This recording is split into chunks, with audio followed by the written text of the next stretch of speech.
Closet and Blooming Dames. Guys, hi everybody on YouTube. Sonia, introduce yourself because you're a YouTuber. Guys, um, Hi. Sonia is an amazing YouTuber. She's got an amazing page. She's been doing it for a long time. She's got plenty followers. Um, it's the Truther Girls. You want to write it in, the Truther Girls, so people can follow you on YouTube. Yeah. Um, and when I post this on YouTube, I'll definitely tag you. I'll mention you. I'm so happy to have you. You're one of my closest friends. I've learned so much about reselling, about the schmutta industry, textile industry from you. It's been an incredible friendship. I appreciate you and love you so much. You really are like a sister to me. I love you. Oh, I Um, love you too. I love you. Okay. So I wanted to start by asking you, how did you get into reselling? Because I know from our friendship, I was thinking about it. I was like, you know, I don't actually know her reselling history. Is that weird? Because I know your YouTube history, and I know you used to be really big on YouTube, and then somehow that sort of shifted over to reselling. Do you want to talk about Yeah. that? Oh, I'd love to. And thanks so much for having me on. And hi, everybody. And yeah, Mel is like, she is my schmata sister, my good buddy, my Schmata thrifting buddy. sisters. I've learned a lot from you too, Oh, definitely. thank I you. mean, yeah, we learned a lot from each other. We So have. It's been a journey. I was on, yeah, and I was on YouTube. I kind of like got into it by accident. One day I just like pulled out the camera with my friend and we made some silly videos in the hall. And to my surprise, like people were watching them. Like I was getting views. So I was like, well, this is fun. Let's make more. So um we were making these videos where we were playing like these really paranoid characters who were kind of like paranoid in the sense like we would see the parade and the Freemasons were in the parade and we're like, oh, look, the Freemasons are taking over and like this kind of thing. And we were just joking around. I found a glitter in my house that came from my shoe, but I was like, it's the nanobots, the government, it's spraying them on us. So we were kind of messing around. And then we we got views and then somebody invited me to like be on a radio show and as soon as he had me on the show he's like you need your own show so then I got a radio show so then I started interviewing all these people and I started making like news related videos and then for a few years that went really well and then the YouTube landscape changed and the algorithm changed. My like direction changed. I went more into lifestyle content, a lot of travel vlogs, autism parenting because I have an autistic son, caregiver related, like disability lifestyle related because my partner's disabled. So my content, like I got really sick of the news after a while. And so probably for the last 10 years it was more lifestyle. But it just the money just wasn't there anymore. So to be honest, like that part of it was just awful in the last few years. It was okay for a while, but then it was like it just like no matter what I did, I couldn't make any money anymore. They called it the adpocalypse Mm. where like all these I was it was a known thing. It was called the adpocalypse because before it was like a free for it was like a buffet. Like you just upload something and the money would just come rolling in. And then it got harder and you had to get better at making content. But eventually it was the adpocalypse and it just kind of got worse. And I was in this limbo for a few years. Was like the only thing I'd ever known to do was to be a YouTuber. And so I was like, I don't know what I'm gonna do now. And then what happened was my mother, unfortunately, she got Alzheimer's and I became her caregiver. And during this time, she kept downsizing and downsizing. And we had given all her furniture away to refugees and all that. And at the end, with her last move, what was left was her clothes. And she finally like gave up her clothes. She gave me her clothes. I inherited her clothes, and actually, I had inherited a lot more. And I gave a lot of it away. Like I was just like stuffing it into the donate bin at the Y to give to the refugees because it was so much. Now I was like, my God, that stuff was gold, man. There were like silk Ralph Lauren robes. I would be selling it now, but at the time I wasn't a reseller. But at the very end, the last purge she did, I kept that stuff, and I don't. I don't think I was doing reselling right when I got it, but had this stuff and I had it in the storage locker. And then in the meantime, I had started like dabbling in selling some things in my house locally, putting them on Marketplace. And then this one day, it was like a light bulb moment. I was driving up Cotonage and I just got this idea. I was like, what if I went to the thrift store and bought stuff just to resell it? And it was like, just like the sky opened up, you know what I mean? The rays of God shone on me. My mind was exploding. I felt so alive and I was like, "Oh, that's incredible." So I was hooked, okay? So I went to the thrift store, I grabbed a few things, I did list them, I did sell them, but I was selling them for like $10 locally or whatever. And at that time, I thought, what if I started selling my mom's stuff that I inherited? So unfortunately, I started with Marketplace and I was like selling her jewelry cheap and whatever. Um, and then I was talking about it to my YouTube audience, and they were like, "You should get on." Am I allowed to say the name of the site? The one that's PM. You should get on there. It's Hmm. easy. And I Hmm. was like, well, I like easy, because I was scared about like shipping and dealing with this online. And when they said easy, I was like, okay, I'm going to take the plunge. So I got on there and I listed my mom's clothes. That's really what I started with. Hmm. And that's how I got into it. And it just lit a fire under me. I'm completely obsessed now. I love to thrift. I love clothes. I love fashion. It's like that's like my main interest in life. I don't even care about making videos anymore. Like that's all gone wayside. So it really started with like inheriting my mom's stuff, and it was like this little seed that she gave me that like grew into this huge garden. And then she did pass away in August of 2024. And in between, she got to see me create this store and name it after the boutique that she had in the 60s because she was a reseller and she had Elgasbazaar. And what she was doing at the time, because she was a stewardess, she was going back and forth from Europe to Canada. She noticed that there was no such thing as Chanel style, for example. If you wanted a Chanel style suit, you had to buy Chanel. But in Europe, they were doing like inspired by, not a fake, but just the style. So she had this great idea to buy these clothes in Europe and resell them here in Canada. And that's how she started her boutique.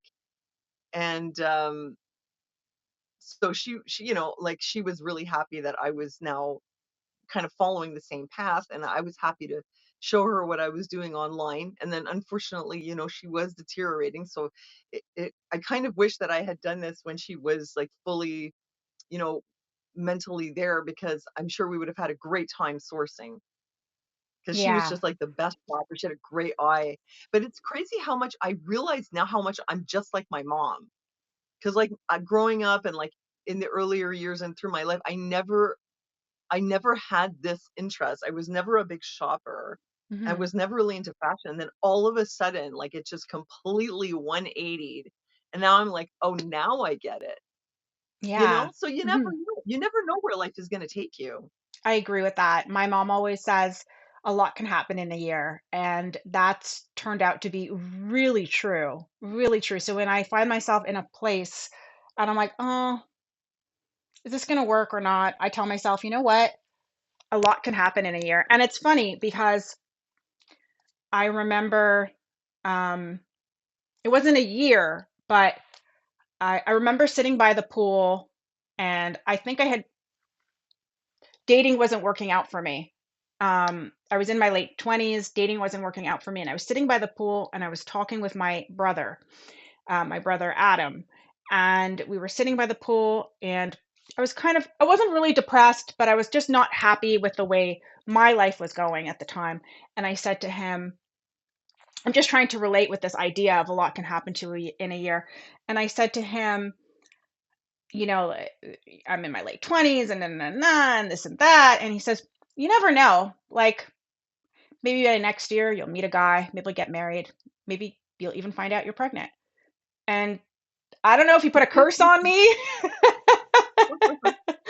Or a blessing. or a blessing, but it just goes to show a lot can happen in a year. And when I think about my transitions year to year, just not as a just as a person, it just it's just nuts. And when I think about our friendship, I mean, we met what, 2 years ago, 3 years ago, 2 years ago, I do, yeah.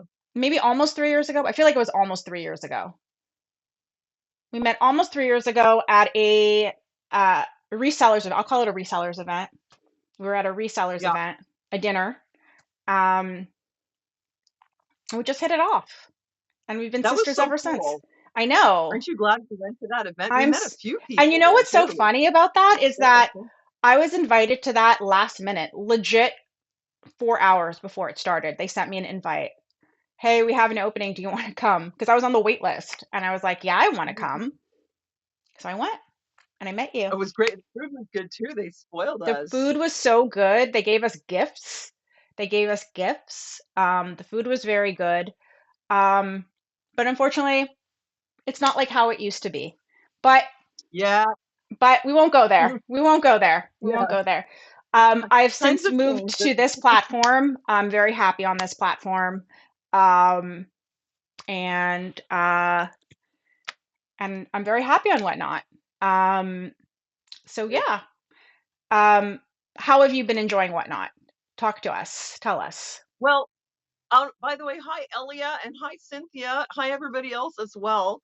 Um, when I first started, it was really great because being on YouTube, I knew a lot of people in the States because most of my audience was from the US. So if hi, so if just a few of them came in, like I had people in my show, and I had been showing them my stuff on YouTube for a really long time, but they couldn't really buy it from me, Hmm.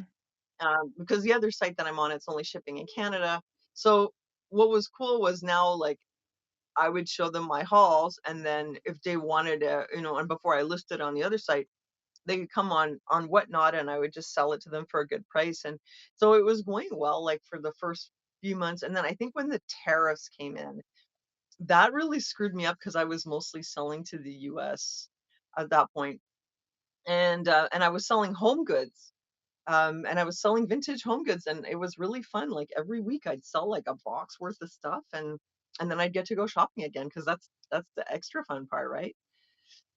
So honestly, like since the tariffs, it's been harder for me, like actually really hard. Hmm. um I'm I've tried doing clothes.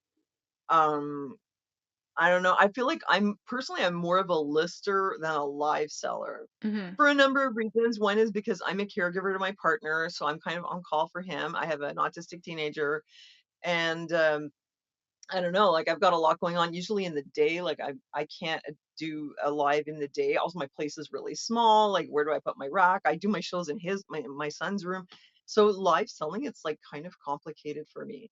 So, I mean, I'm not gonna lie, like I find it really hard to like get anything going lately, Hmm. and it's made, what makes it more difficult is that the other site that I'm on, like, now punishes you if you take down your listing. So I would like to show my like really gorgeous dresses and stuff, but then I can't delete them over there. It just makes things complicated. So what I'd like to do, because I was doing clothes here, but what I'd like to do going forward, I want to go back to doing more of the home goods. I've Hmm. got tons of stuff. It's not listed anywhere.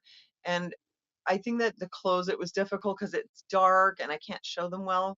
Hmm. um, I think I'm just gonna go back to like doing the vintage home goods and have chill little granny shows with my cupboard like I did when I started.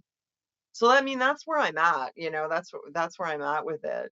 And I do think that you really have to put the effort into social media to Hmm. get things going. And I'm not gonna lie, I did social media for so long. You'd think I'd be good at it because I was a YouTuber for so long, but I'm sick of social media. Like I'm so burnt out with content creation. Yeah. So I don't really put the effort in. So I'm not gonna Yeah. blame Whatnot or anybody. Like I literally don't put the effort in.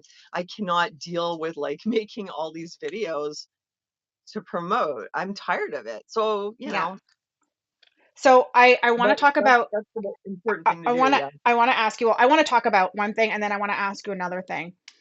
When it comes to fashion, I hope that you don't give up on it, because especially on this Not at all. platform, because Oh, I've been I'm neurodiverse. We can if you want to talk about, if you don't feel comfortable talking about that, let me know. if you No, want to talk about it. I'm We're both, totally okay. neurodiverse. I know, I didn't want to say it without your permission. I respect It's okay. your, so I'm Yeah. neurodiverse and so is Sonia now that she's given me permission to, I should have asked you that before we went on the show. Um, Okay. and I don't know if you do, if this happens to you, but I'm not saying I'm a future teller, but I certainly pick up on trends and I certainly pick up on patterns and I certainly pick up on things and I certainly pick up on the little things. And I'm noticing little things on Whatnot. I'm not sure if I'm completely happy with it, but I'm going with it. I'm going with it. At the same time, I'm going with my gut because I am seeing a shift in American sellers and I am seeing a lot of cooperation amongst American and Canadian fashion sellers. Um, and this has been just a recent thing that I've sort of, it's not really a recent thing. I can't say that because when I first started here on Whatnot, um, I started as a buyer. I wanted to be a seller. But unfortunately, at that time, Quebec, as you know, weren't allowed to sell on Whatnot. There was a period where Canadians were allowed to sell, Quebecers were not allowed to sell. I don't know if it had to do with the taxes. I don't know if it had to do with the language. I just know that I applied and I was not approved because I lived in the province of Quebec. Um, but I still made amazing friendships. And at that time, the Canadian market wasn't very strong. Um, and so I made a lot of amazing friends on the American side. Um, for example, Busy Lady Baka, Liz, who's a good friend of mine, American, um, uh, Platinum Blonde Vintage, Elena, who's now residing in Toronto, but goes back and forth from LA to Toronto. We're going to be doing a raid trade, a cross country, cross border raid train with her, and I've made a lot of American friends. And then things happened, and I found this other platform we where I was allowed to sell. So I went onto that platform because I was allowed to sell. Then I came back to Whatnot, and it's been sort of like a back and forth between platforms, sort of like a platform war, right? Um, but now I'm here on Whatnot. I think I'm fully here committed to Whatnot. But lately, I've been noticing, and I'm happy to say that I'm noticing, I've been noticing a connect between Canadian and American vintage sellers.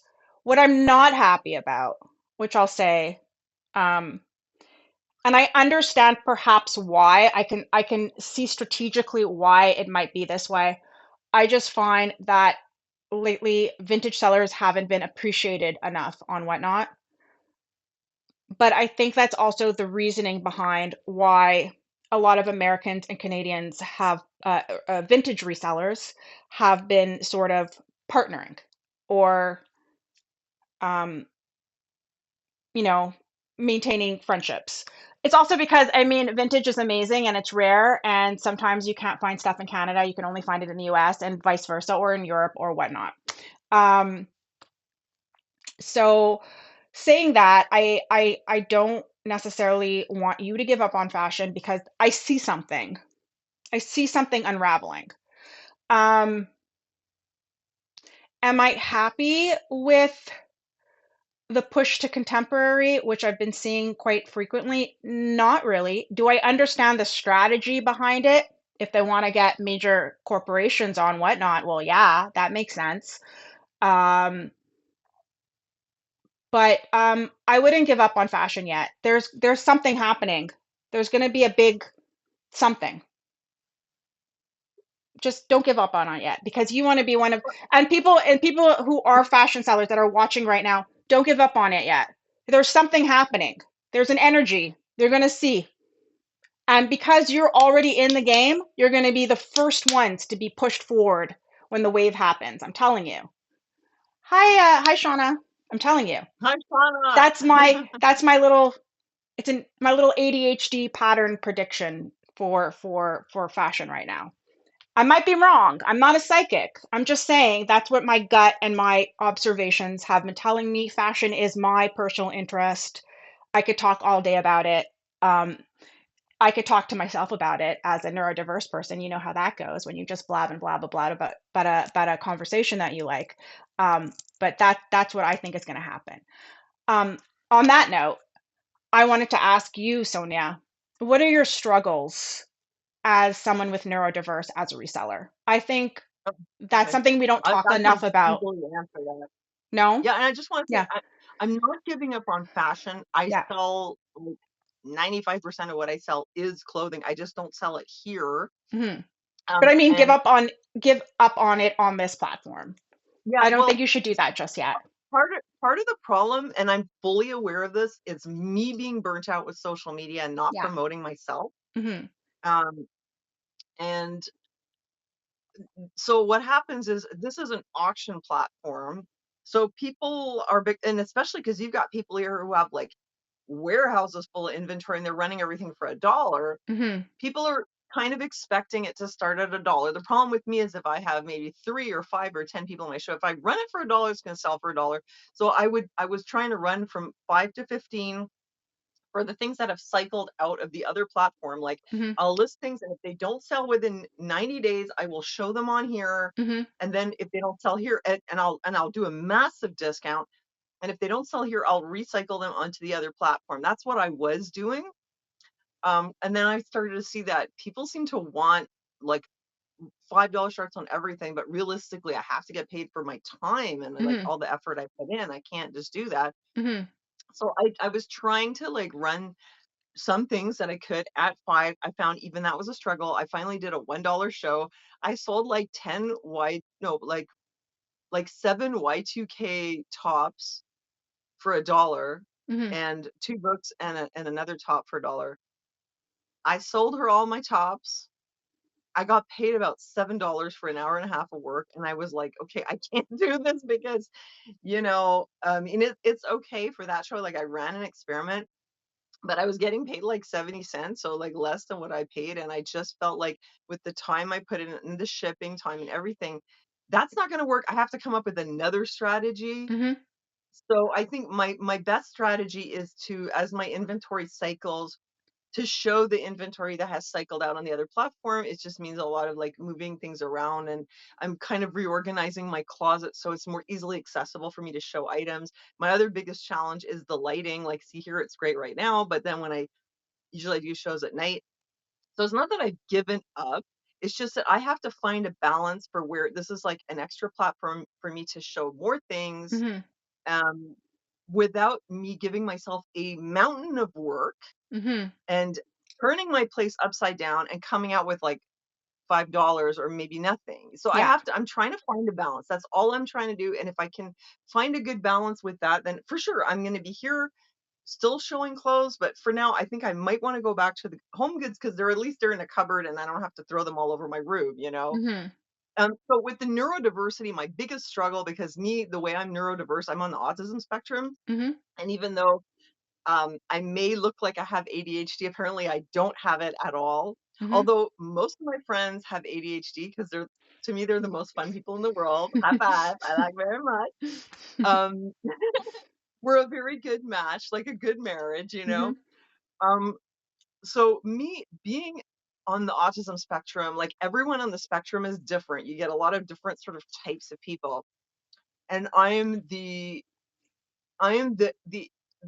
like the biggest feature for me is my intense focus and my extremely narrow interest, Hmm.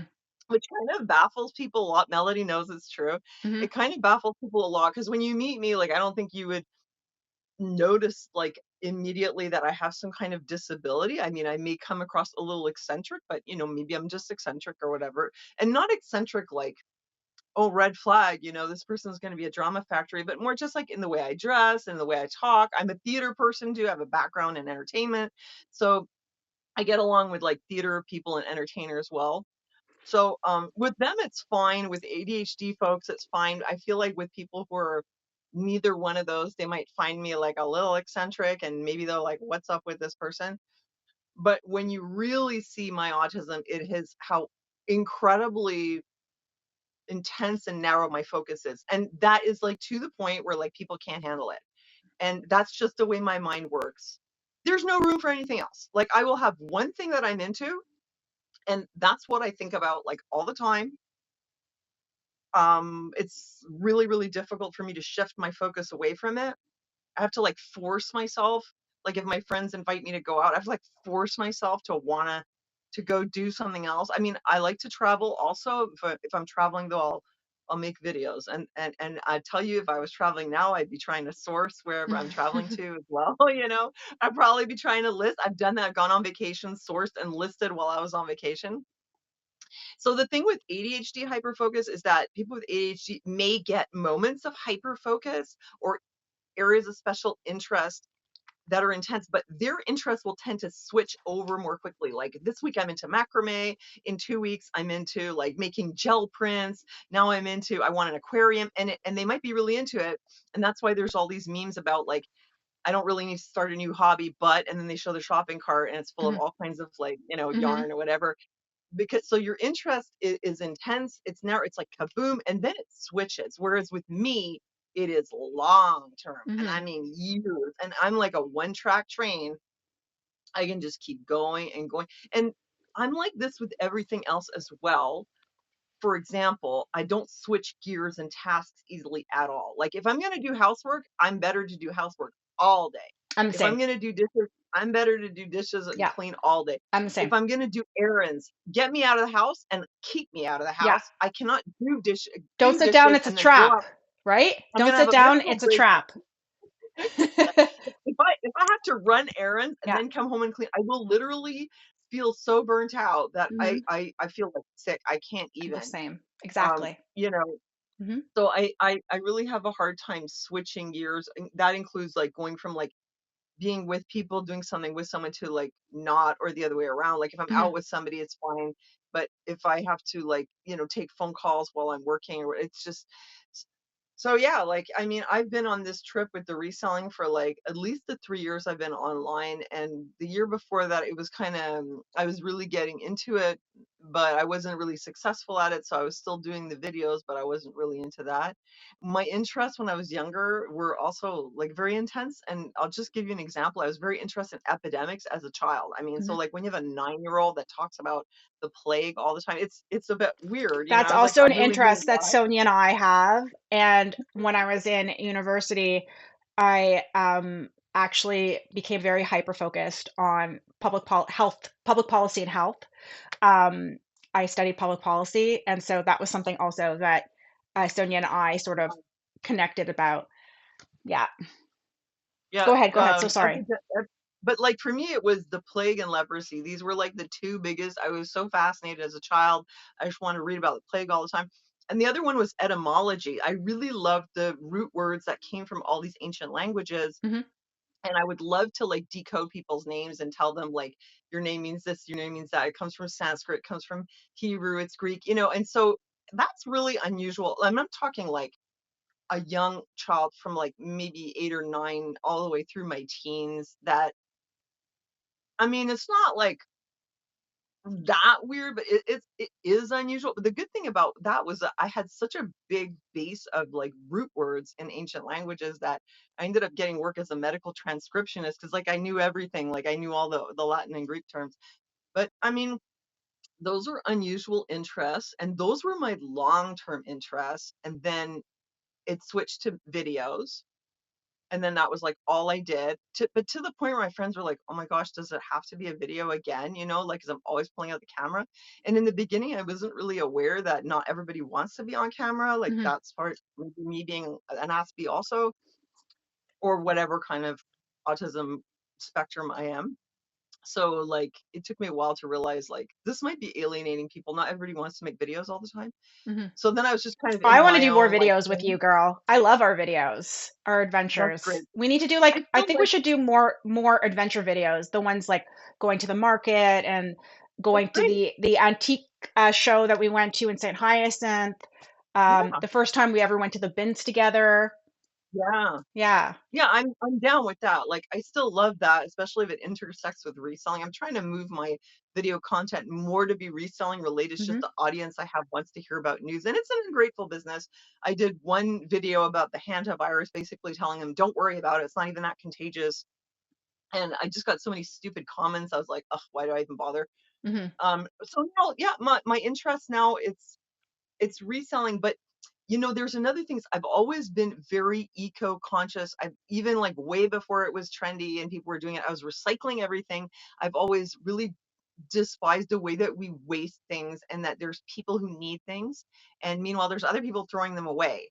Hmm. So I used to like gather clothes that my friends were discarding and hand them out to like shelters and homeless and refugees. And I'd been doing that for a really long time. Like when I met Aaron, I was already doing that. Hmm. I didn't like to see anything go to waste if it was still good and it could help somebody else. And I was always like recycling all my bottles and my paper, even like way back. I just want to cut you off So, for one moment, just for one. Hold that mhm, thought, keep it in there, because if I don't cut you off, I'm yeah. going to forget. Mhm, Um, Sonia, if you watch her YouTube videos, in some of her YouTube videos, just to show the level of kindness my friend is, she actually knows the names of the homeless people that live in her area. She will stop and she will speak to mhm, them. You will see that on the video. She knows the names of the homeless people in her area.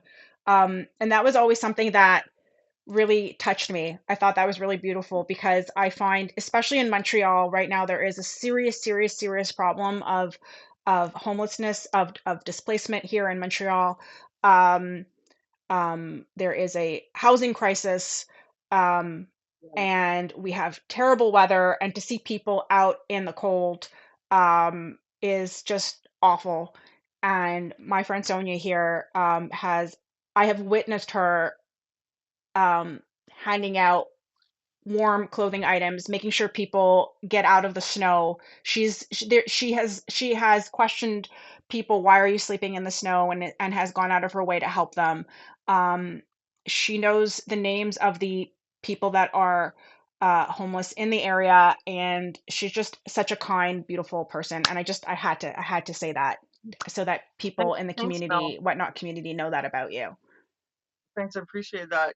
I did work with like some outreach programs for a long time. Like I volunteered at the Open Door, and then I also volunteered with Rivers Edge Church for their like street ministry, which was like handing out, food and clothing and things like that. Um, I I I did with like a few different things. Eventually, though, I moved away from that to more focus on refugees because that's another group that really needs a lot of help. Hmm. And so I was just more like focusing on donating to them. Hmm. But basically, like all people in need, now I donate a lot to the shelter that serves the Native community. Like that's Yeah. my first Hmm. one. There's also a women's shelter nearby, but I do tend to like if I have clothing that I think it's suitable for people who are living outdoors or who are struggling, I'll give it to them instead of the thrift store. I mean, Hmm. why not? And so I'm still like collect. And another thing I do is I like to help people dehoard and organize their homes. I'm just so like aspy that it's like it extends to everything. So I mean, my place is kind of a disaster because it's really small and I resell out of here. But I'm actually really, really good at organizing things. So if I have a friend who has a problem with clutter or like maybe even hoarding, I'll offer to like clear it out. And I get a lot of satisfaction out of that. Like I will take that room apart. I will just like clear it right out, organize. I'm very good. I'm like make piles, with them, like help them because it's a lot of mental bandwidth to figure out what to keep, what to give away. So I'll do that and then I'll take all this stuff and I will get rid of it for you. So a lot of it will go to the resilience for the natives, and then some of it will go to Sally Ann for coupons for me. And then there'd be like a few things that I could keep and that I could sell. And that's sort of my payment. Hmm. Um, so that's another thing that I'll do is I mean that's kind of like my other hobby and I don't do it that often, but like I had a friend and she had recently survived breast cancer actually, and Hmm. she really just needed help. Also, she wanted to like reorganize her life and get all the clutter out. And so, I did that for her a couple times, like for example. So there's a lot of like cycling and recycling and this whole like thing of what to do with our stuff and who can use it and where should it go. There's a lot of facets to it, and I'm sort of interested in all of it, including restorations. So there'll be things that I believe this is a high quality item that can find a new home. It doesn't have to go to landfill, and I like to put the time into restoring these things. I like the challenge. I've got like a zillion like products everywhere. I practice my shoe restoration and bag restoration skills. and I've gotten very good at like repairing leather goods. Hmm. I have a lot of like repair skills. So, and this is the part that from a business point of view, it makes no sense at all because I spend my entire evening restoring things. Hmm. So if you count the hours I put in, I'm getting paid nothing almost, but it's so meaningful to me for some reason, like I'll show you an example. I have these right here. Okay. These cowboy boots, see this, the back of the heel. So they're actually really nice. Hmm. They're really good quality. They fit me too. What size are But they? they're not. They're like 8.5, but they're not Are gonna you be gonna for be me. are you gonna be selling them? I will, but I have to take care of them first. So you see here, the leather covering on the back of the heel is worn off. Hmm. So I have learned how to use leather filler to restore this. And so I'll do it with high quality shoes. Like I'll do it with Fluvogs or cowboy boots. And then I'll sell them so they will not go to a landfill and they will go to someone else and that person can enjoy them. I recently did another pair of cowboy boots and I did some filler in the sole. I mean, yes, they have like restorations or flaws or whatever, but you get a good price and I'm the only crazy person who would spend all my time doing that and sell it for like a relatively low price because Hmm. I just like to do it. So there's this whole like ecosystem around the clothing and how it's a way that we can help each other. I feel like help each other and help the environment. Hmm. So I've got this whole thing about all that. So it's just really meaningful to me. I would love to see you do that as another side hustle. I mean, you have already all these side hustles going on, but I would love to see you doing. I mean, I know how much you struggle with making content for social media. It's so funny because I used to work in marketing for social media, and lately in the past 10 years, there's been it's just blown up. It's been so different.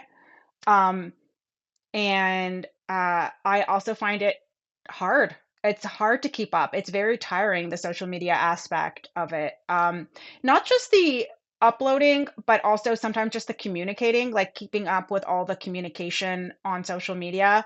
Sometimes I Mhm. find that challenging, especially with like different time zones and, you know, different schedules. So I totally get that part. But I do really love when you do restoration videos. I think they're so great. And I've learned a lot from you when it comes to restoration. You've explained a lot to me. I love your enthusiasm when you Yeah, I'm excited. when you message me and you're like, Mel, look what I fixed. This is the before and this is the after. And like I really I do love the enthusiasm. I've got two more right here. Look, Yeah. this bag, when I got it, it was like a sad sack, man. It Oh, was it's so so buttery sad. though. But I look, love a look, buttery. it's huge. I mean, like this bag, okay, just to give you an idea of the scale of it, it's like the biggest leather tote ever, right? Beautiful. So it still has this spot right here. Yeah. But I mean, it's like this giant boho leather bag. It's just so cool. So I did the leather restoration, cleaned it, hydrated it, recolored it. Didn't do the straps yet, so you can see like kind of how they were. And then I have to sew this. I feel like it's worth it, okay? And then I have this one. This You one can is paint it. unbelievable. You can totally paint that No, piece. No? no, I'm not an artist. I'm an artisan. I really am. Okay. I'm not artistic. It's weird because I have a degree in fine arts and But art you are an education. artist. I've seen your portraits. Eh, No, not a nah, nah. Guys, go onto her Instagram. It's the same name, okay? And she has a portrait that she made of her mom, okay? yeah. Okay. It's stunning. Okay, it's on her Instagram. Go right now. Seriously, I don't mind if you leave the show to go and But look at it, okay? It is no, but stunning and you're so multi-talented. thank you. It's just because I went to art school, but I'll tell you, my heart's not in it. I get it. I can do it. I can Mm-hmm. paint, but my heart's not in it. I Mm-hmm. consider myself a human photocopier. Like I can make representational art, but I don't have the soul of an artist. I Mm-hmm. have the soul of an artisan. It Mm-hmm. is a fact. And this one, it's vintage parsley and sage. It's a Oh my patchwork God, it's quilt. so It pretty. is so It's stunning. giving like a Versace. Yes. I I love just that. Oh my God. does not belong in a landfill. And look, it has No. this here like a brocade. And then this is the embroidery is done with like Mm-hmm. a wool thread. And I have been restoring it because in a lot of places it got like this, it got very like pilly and stringy. So Mm-hmm. I spend my evening like removing all those threads so that it looks decently wearable. Now it's pretty close to being done, but this is what I love to do. I love, you can tell by how I'm talking about it. I absolutely love to restore things. So So, I, Melody, mm-hmm, you're always telling me I should be like offering my services to repair people's mm-hmm. shoes and stuff. I don't want to do that because the amount of work that goes into it, the amount of hours and the products that I use, like I would have to charge people so much. Mm-hmm. I guess And it depends on what they I want don't really done. want to do that. Yeah, Yeah. I mean, like you can go to the shoemaker and get them to put a heel. I mean, I guess you could get me to do it, but um no, I have, and that's also me, the autistic part. I don't really want to have to deal with other people and make a commitment to a specific person. I don't feel comfortable with it.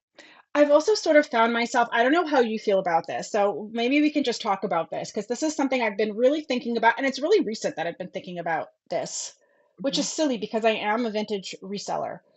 Um, so I've been thinking about vintage condition, and what vintage condition means. And there was a period where I would only buy things that were like pristine because I didn't want to deal with repairing. And now I'm sort of in this place. I don't know if it comes from markets or just just kind of like thrown myself into the vintage world, but I've sort of found myself in this place where I really appreciate vintage condition.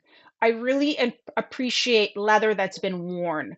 I really appreciate shoes that look like they've been worn, that bags, old bags. This is my thing now. Mhm. This is my thing. Old bags that are not in pristine condition, that look like they've been worn.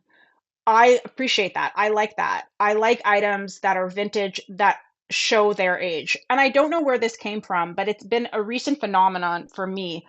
Um, because I've always been someone, while I understood vintage condition and appreciated vintage condition, I always was someone like, if I'm going to pay that amount of money, I want it to be pristine. But now I've sort of shifted to this place where I'm like, no, leather's meant to look distressed and look worn and look beautiful and look like it tells a story.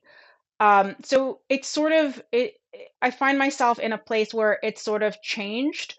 Um, and so when I see your restorations, what I like about your restorations is you restore things that, like the piping, that will just, for example, I'm just giving an example, like the piping. You'll restore like piping or sew up the leather, and it's not to put the item back into its original pristine condition. It's to restore it so that it could be more durable and live a longer life that it deserves to live because it's already lived a story and it's already, um, has that beauty. And so that's something I've really found myself appreciating lately. And also now I've become that person that will, if I find a pair of shoes that are somewhat damaged and I can tell myself, hey, this can be restored. I can bring this to the shoemaker. I find that there's a lot of people that don't realize how much can be repaired, how much can be sewed, and how much it's worth it. You know, sometimes I watch the luxury shows, so I would like to start selling some of my luxury archive pieces. I've scheduled a show in a few weeks. I don't want to make this about me. I really want this to be about you. Um, but I've been watching a lot of the luxury shows lately on Whatnot, and often they always you have to disclose the flaws. They'll disclose the flaws in their items, and sometimes the flaws are so silly, like they're so minor, and people will just not buy those items because they see those flaws. And then in my brain, I'm like, that's a $10 fix at the cobbler. Like, why? You know what I mean? Mhm. So when I see your work, I really appreciate the life that you're putting into an item that's already lived such a long life. And sometimes I'll often say this, I'll find a purse that's like 90 years old, And I think there was a time where I would have been picky on its condition, you know, but now I look at it and I'm like, God, I wish I looked good, like that good at 90. Like if I look as good as that purse does at 90, then, great, good stuff, Um, so, and another thing, not to over comment on this, it's the same thing goes with jewelry. I recently discovered an amazing jewelry here in Côte Saint Luc. Um, I'll write his name in the YouTube comments when I post this. He's an amazing jeweler here in Côte Saint Luc, and I bought a piece of jewelry for my daughter. It was an antique piece, silver. I've been really into silver. I've been really into buying silver, not to sell, but to keep for my family, for my child, really, to really give to my child. I've been making her a collection. Um, and I found this really special piece that I wanted to give to her for a special event. And I brought it to him and I said, I think we should polish this. It has patina. I think we should polish it. It has some tarnish. I'm talking about a heavy silver piece. And he said to me, no, we're not touching that. That's how it's supposed to look. It's a beautiful, old, symbolic piece. It's supposed to look that way. It's lived a life. Don't take that life away from it. And I really, really appreciated that. Um, and I appreciated him more as a jeweler for saying that to me because it just made me look at things differently. It makes me look at jewelry differently. It makes me look at clothing lately, accessories differently. Vintage items lived a life, and used items have lived a life. I think those are things that need to be honored. If you want to go get something brand new, you can go to the store. You can go to a retail store. You can go buy fast fashion, which is something I don't approve. I like the stuff that exactly what John says, that well-made leather goods get better with age. Totally. You know what also gets better with age? I just gave Sonia a pair of my daughter's shoes, Converse. I gave Sonia a pair of my daughter's Converse because I just don't have the patience to resell them. So I gave Sonia a pair of my daughter's Converse. They don't fit her anymore. They don't fit me. So I'm not going to resell them, and I gave them to her. But Converse are things that get better with age. Doc Martens, Fluvogs, just beautiful. Certain things just look better when they get old. Certain t-shirts, even the fade in t-shirts, look better with age. Anyways, I didn't mean um to overstep the conversation. I just Fine. appreciate you and what you do. Thank you. Can I show you another thing? Yes. This look at I this. got This is the two neurodiverse people getting passionate. That's what this is. You are witnessing it. Yes. And then we're yeah, gonna take this some one. we're gonna take some questions Okay, also while you do that. I'll turn it this way, okay? Because Show us. this is my bedroom, but I call it my studio as well. And so like this is my corner. It's not really a death pile. It's the Mhm, pile of things that are being restored. Okay, this is mhm. just actually this is American Eagle that I just have to clean it. This one I can do on Whatnot for like $5, you know. Okay, this one is Tristan et Isolde, and it's just missing the buttons. So what I'm working on here is I want to replace them with this gunmetal and keeping this type of character. Beautiful soft leather. It's Y2K. So it's Mhm, pre 2004 because it's Tristan et Isolde. They changed their name in 2004. So mhm. it's a beautiful jacket. It's missing the belt. That's the only thing. So this one and these pants, Oh my God, these are those are vintage. 70s. Yes, and they're vintage bagatelle. They've got Oh like my this super God.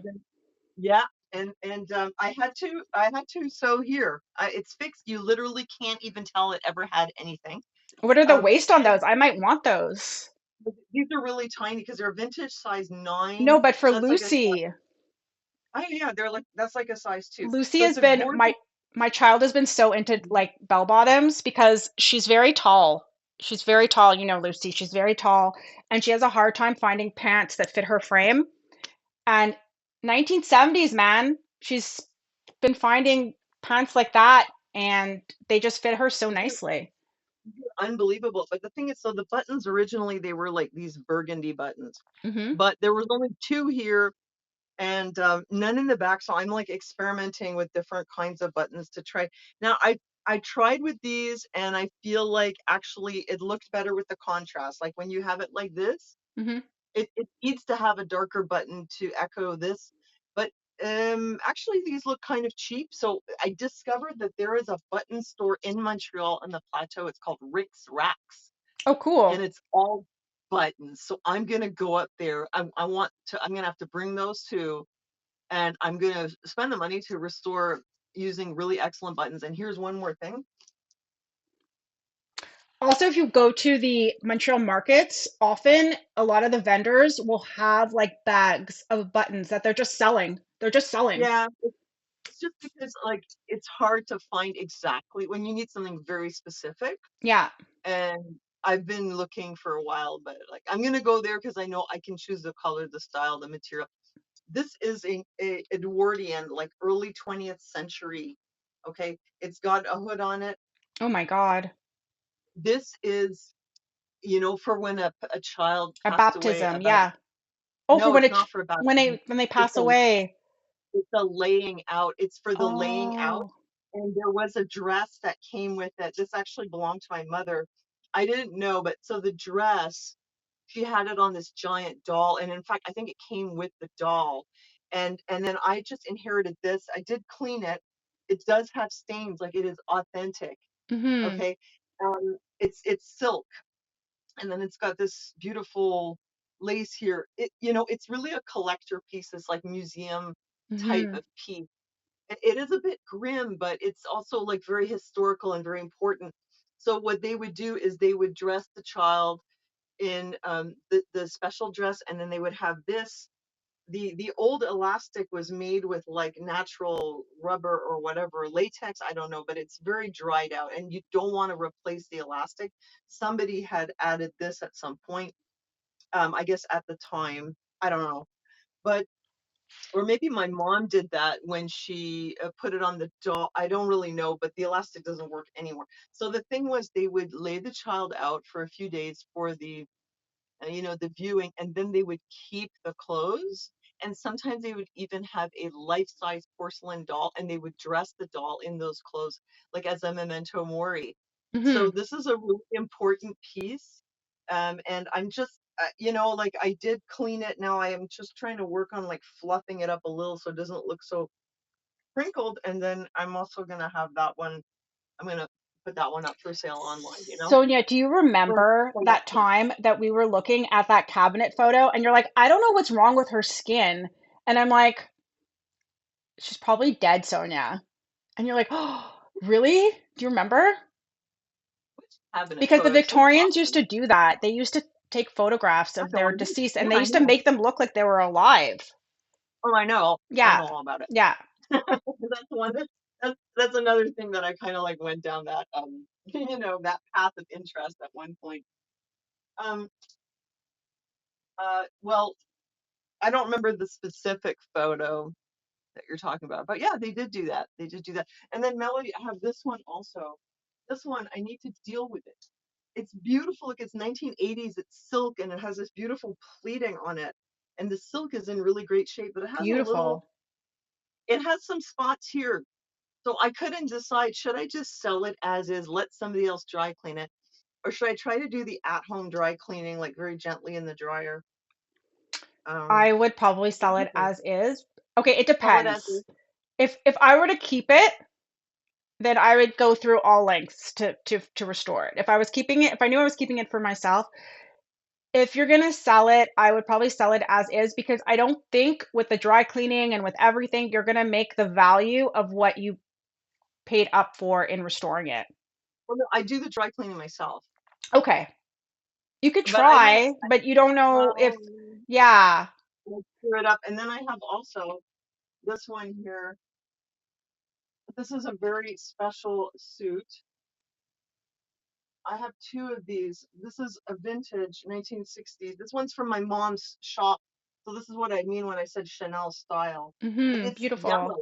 Mm-hmm. It's yellowed and it really needs to be cleaned. I don't want to risk trying to, I don't know, That man, color what of I butter do. yellow is very hot right now. No, it's not supposed to be yellow. It's supposed to be cream. It's Oh, yellowed from the because of age. age. Yeah. Yeah. But this is a beautiful suit, and then it comes with this. but the fabric is like an acetate. This one I already washed it, but it's very delicate. Like I really shouldn't have even washed it. I was watching this And thing then about Schiaparelli and how she was one of the first people to use acetate and how she completely destroyed a dress and was oh like, you yeah, know what, whatever. It was experimental. I tried it. this one, this is the other one, and this one's gorgeous. This is really like, look at these buttons on here. Look at the Beautiful. style, and I it's love the like collar. a boucle. It's Hmm. got embroidery here, and this is silk. This little blouse that comes with it, and then it's got the skirt. So these are like really high quality, very old vintage. I think this is 1960s, Hmm. I about love that. 60s. So this is what's hanging here. Like it's not really a death pile, like I said. It's more like, uh-oh, A let's restoration pile. it is, yeah, Yeah. and I always have like a few that I'm working on. And these are the ones that I've had these here too long, and I just need to figure out what exactly to do with them. You know, like I have restored countless shoes and boots and bags in the meantime, and those few items are still sitting there. If anybody has any suggestions about what you think Sonia should do with some of those items, totally, totally write them in the comments. Also, if you guys have any questions for us before we let Sonia go, um, she's got to get ready for her show. We're going to read into her at 1 o'clock. She's going to show you some goodies. Um, if you guys have any questions for Sonia, now's the time. We're going to be taking questions. Um, but I just adore everything you do, Sonia. I really Thank do. you. Yeah. I'm Um, having a great time, man. I'm living my best life. Like it's the best Amazing. ever. You know what? People are always like, oh, Show me your ring. like this. Show me your ring. Is that Amber? I bought this off. Okay, she's another seller. Well, I don't think she's selling on here, but she buys on here, but she sells on the site that starts with the letter E. Hmm. Frost and Fit, like party in French. Oh, And this is she was here. Boston Fete. You were here 2 seconds ago. I saw you. yeah, She's her name is also Theo, frequents the markets recently here in Montreal. She's amazing. and she's on Insta. This is a vintage Italian A mosaic. micro Yeah, micro mosaic. mosaic. I Yeah. bought it off her, and it's so cool, and it's adjustable, so that's awesome. Hi, Anita. Hi, Anita. Oh yeah, I We're the wanted to say Kind one Soul thing. Club. Yeah, good souls here. So Good I wanted souls. to say one last thing.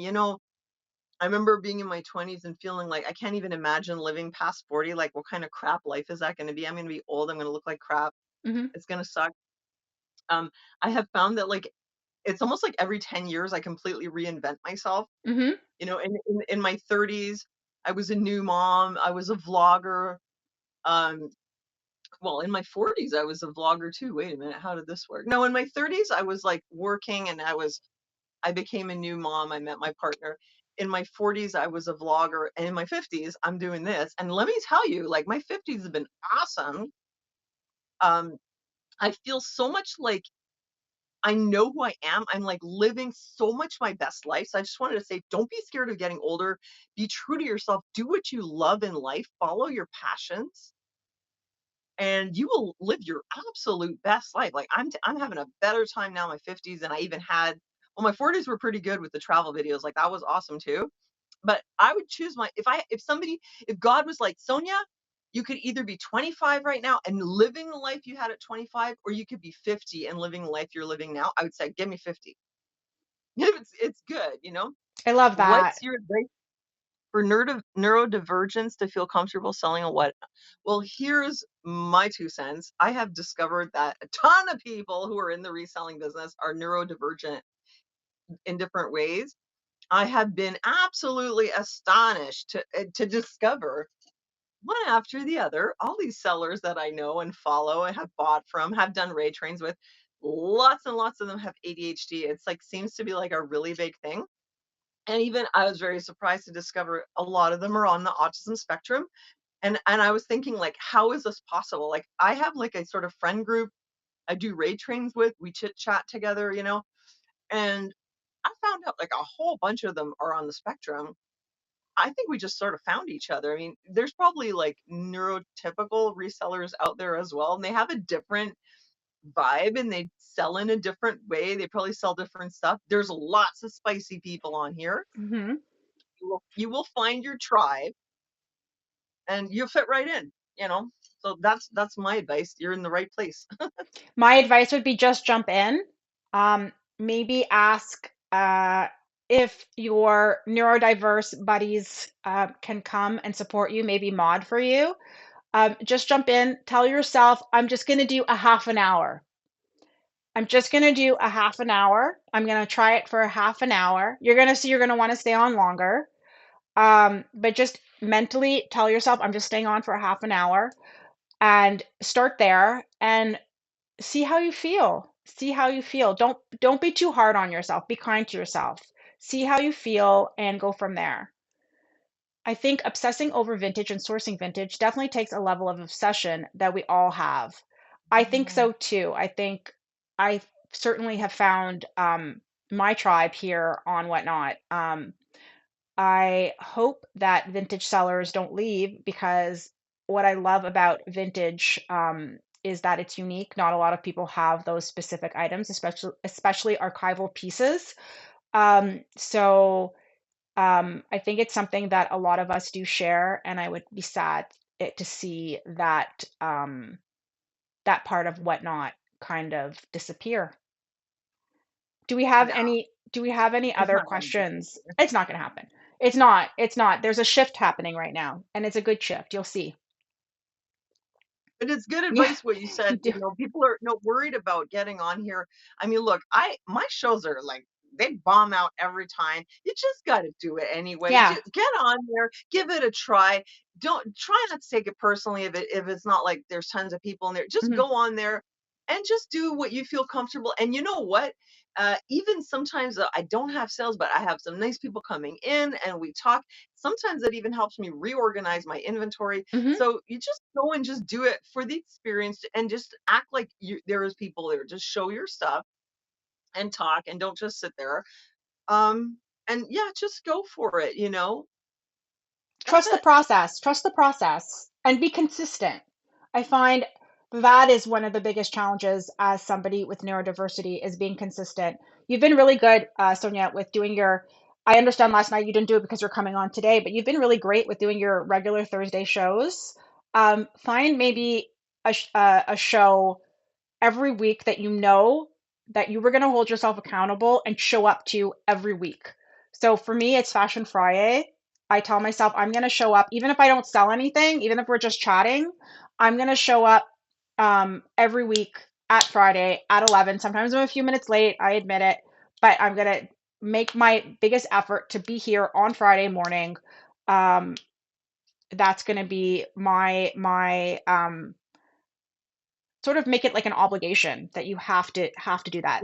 That's the only obligation that you should give yourself is pick one time during the week where you'll say, for me, I say around 2 hours, but you can go on for a half an hour. Just make sure that it's regular every week. I'm gonna go on every Friday at blah blah blah. I don't know, 6 p.m. I'm just saying random times. And every week I'm gonna do that for 30 minutes and consistent, like be consistent. I'm gonna schedule shows in advance so that people can bookmark because bookmarking is important. Um, and they're going to know every Friday I'm going to be on, and you're going to sort of build your tribe by doing that, I think. Um, and John mimics. I also agree with you. Yeah, there is definitely a serotonin hit that when you buy something from an auction. I've been trying to get myself better with that. I've been trying to shop with more intent. Um, really think about the inventory, the brand that I'm trying to sell, if I'm buying it for reselling purposes, or um, make sure that I really love the item that I'm buying for either myself or to resell before, I jump. It's hard though. Um, I do want to try that service that Whatnot offers where you can control how much you spend during the week. I think that would be really interesting. I'm just don't really understand how it works, so I really have to sit down and look at that. But no, I think yeah, that's for sure a thing.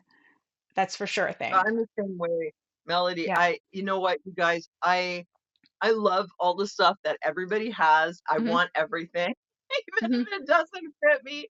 And there is such a high risk that if I get in your show, I will bid. Hmm. And to the point where like I started to get scared to watch other people's shows, which I feel like it makes me look like a jerk because I Hmm. want people to come and watch mine. Hmm. And I don't show up for theirs. It's because I'm scared I'm really gonna like I'm the same. buy I'm way the too same. much. So Hmm. my solution is to stay out of there. It's kind of tricky because I do want to watch people's shows, but man, Which is and also, I've had like 4 or 5 orders this month on the other site, and I'll be honest with you, like a lot of the stuff I could have passed on it. It either didn't fit me or whatever. Like a lot of times, like I'll because the auctions go so fast. Like I yeah, can barely tell what size it is. I didn't really get a chance to really inspect it. And then I get it, and yeah, I'm like, oh, it's like 2 sizes too small. yeah, yeah, So then I just sell it. yeah. You know, it I is fun bought though. I bought a dress yesterday. Um, so first of all, I really appreciate it when people list things, even though I'm not great at that, because it gets me excited about what I'm going to buy at your show. Um, or, sometimes I find it kind of boring when people don't list and you're like, okay, are they going to show something great or am I just going to sit through? I'm not talking about anybody specific. I'm just saying there have been cases where I've sat through shows where I'm like, okay, well, I want to support the seller, but I'm not really excited about the items that they're showing. Um, and then there's been times where I've just spent too much because every item is just a banger, banger after banger after banger after banger after banger. And I'm like, oh, why? Why? Why? So if I've purchased a lot in your show, it's very likely that it's because item after item after item after item was a banger. So think about that. Um, but it's hard. It's hard because I have made so many friends here on Whatnot, as you have also, and you want to go in and you want to support them. But you know that if you go into their show, they have so many bangers that you're going to just be spending too much money. Yep. So you can't go in. Yep. Yeah. That's exactly it. Yeah. I don't know what to do. Even in real life, and this has always been the case, Hmm. like when my, I was trying to like get more fit, so I was trying to like walk. Hmm. Now, if I walk that way, I end up dealing with like a lot of homeless people, so I didn't really want to go that way. Hmm. Even though I do love them, like, but I don't really like getting accosted, So anyway, but if I go the other way, as soon as I get into that shopping district downtown, oh, for sure I'm going to see something I want. Hmm. And I Hmm. was making a video once where I was showing me doing these walks, like heading out and come back. And then how many times did I come back with shopping bags? You know what I Hmm. mean? Hmm. So my strategy was just stay out of the stores. Hmm. And so then when you're online, like, how do you stay out if you're coming in to support your friends and then you just end Hmm. up buying stuff all the time? Hmm. I haven't figured it out. I have not figured it out yet, but I'm working on it. I really I'm appreciated trying. you coming on the show today. I know how much of a struggle it is for you to be a morning person, so it means a lot to me to have you here. Love you so much. Do we have any last minute? You can tip totally. You can totally tip. Um, do we have any, or you can share their shows. That's another way to support your friends. You can share their shows. Do we have any last minute questions before we say goodbye? We're gonna read into Sonia at 1 o'clock. We're gonna let her go get ready. Can I just say what I'm going to be doing today? Yep, I do not want to go through my closet and pull out my old cycled inventory to yep. show. I can't deal with that today. I got other things I got to do later as well. Mhm, Um, I'm gonna do a fairly low starts. I'm gonna bring in here and I want to do my show in here because my son is still sleeping. mhm, I'm gonna show all the things that either I have not listed yet or that that I have ready, like to do low starts on. So it may be a little different because I don't have a rack. I can't fit a rack in here. So Mhm. I'm gonna just be showing all these things, and I'm gonna be running them from anywhere from like I love $2. those style shows where people are just sitting chill and they're just lifting up the items and it's just so like Oh, informal. Those are great. let's do it. There's That's there's what I'm. another there's another girl on here who does that. Kebuchi. She does that kind of style and she's really good at it. Well, Sometimes 7 a.m. waffles also. We need them both on Fashion FriYay. But I actually really Kim does that too. Kim does that too. She just sits and hangs out and it's great. Okay, so we're gonna say goodbye to YouTube. Let's say goodbye to YouTube. Follow, what do we say? What do you say normally when you say goodbye to YouTube? I'll let you do it. me, I usually say thanks for watching, and I'll see you next time. And subscribe and follow and like. Okay, we're gonna end the YouTube video. Subscribe and follow. And thank you for watching. And come hang out with us next time. And hopefully there'll be more YouTube videos with Sonia and me also. Oh, yes, hit the bell for notifications. Oh yeah, and yeah, hit the bell for notifications.